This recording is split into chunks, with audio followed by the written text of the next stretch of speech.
Ritambhara Pragna means you are able to see the relationship between the sound and form. In Indian classical music, they have explored this sound thing to such an extent, they can create any mood they want.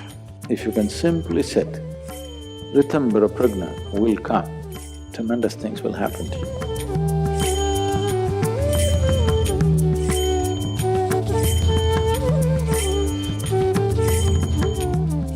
There is a certain dimension of perception which is referred to as Ritambhara Pragna.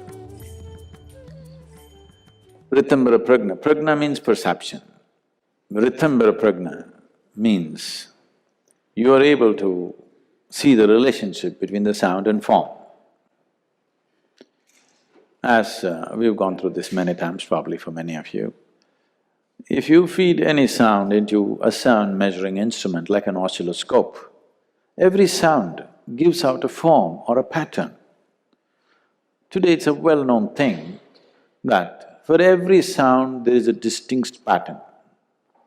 There are very fantastic experiments which have happened, but the more simple one is, if you just take a metal sheet and let's say keep a speaker under it and play a certain kind of sound, you will see if you put some light granules on it like sand or whatever, it all arranges itself in a particular way.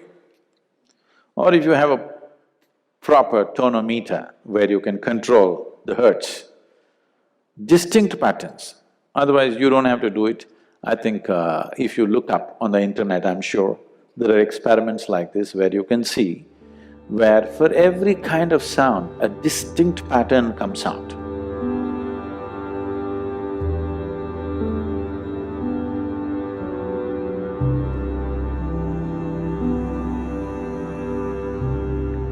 So for every sound, there is a form attached to it. Similarly, for every form, there is a sound attached to it. Now, how to know this? That's a question. How to know which form deserves the right attracts a certain kind of sound or represents a certain kind of sound. This dimension of perception is referred to as Ritambhara Pragna. Without any background, talking about this may make it little…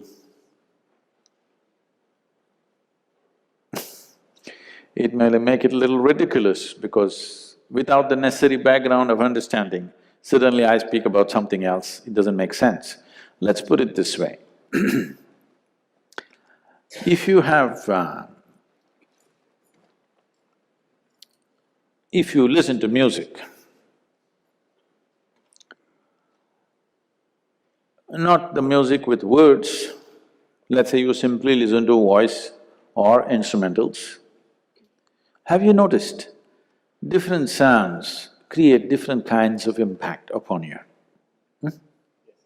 A certain sound brings an emotion of love in you, a certain sound makes you peaceful, certain sounds want you to jive. Different things do different kind of impacts on the system.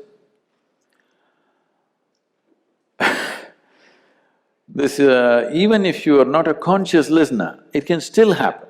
Somewhere somebody is playing a rhythmic music, either a folk kind of thing or let's say rock music is going on. You're not really listening, you're sitting and reading a newspaper or doing something else.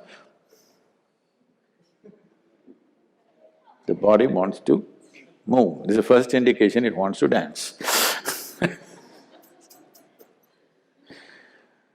In Indian classical music, they have explored this sound thing to such an extent, they can create any mood they want. To have some experience of this, music is simpler, easier, no risk, exploration. You must listen to music which doesn't have words. That doesn't mean you listen to the elevator music, not that kind. Somewhere people are exploring various levels of sound, various ways of expressing things, but still not much words, there may be a few words. The Indian classical music goes with this, or the Western classical to some extent, but Western classical largely is instrumental, isn't it? There are no voices. not much voice at least. If you listen to voice-based music which doesn't have much words, your ability to have a grasp over this to some extent can happen. A better way of doing it would be, there are specific mantras, but this has to be technically correct. Music also has to be technically correct, but that's not your problem, that's the musician's problem. You just listen. To be technically correct in classical music, it will take years and years of application. But mantra will come so much more easily because it's just technical. You're not looking at the aesthetics of the sound. Because you cut out the aesthetics and just looking at the technicalities, you're just looking at the mathematic of the sound, it is easier in that sense, if you want to do it. But even that will take a certain level of attention. Otherwise, the best way is if you just learn to sit still, really still, everything still within you. If you know how to simply sit here, not trying to do anything, not trying to listen, not trying to meditate, not trying to chant, not trying to think of God or devil or whatever, simply. If you can simply sit, Ritambhara Pragna will come.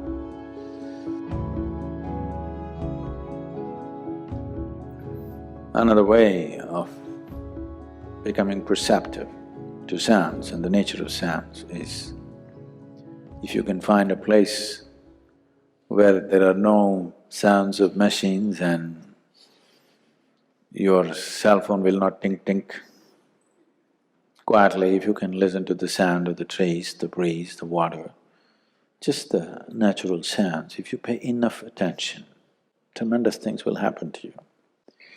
If you… I don't know if there is… very little of that is probably left, because even the forests are cultured. Many times I've been in the South Indian, they're kind of tropical rainforests. The longest I've been there, it was about 23 days. I walked through the jungle for about 23 days alone.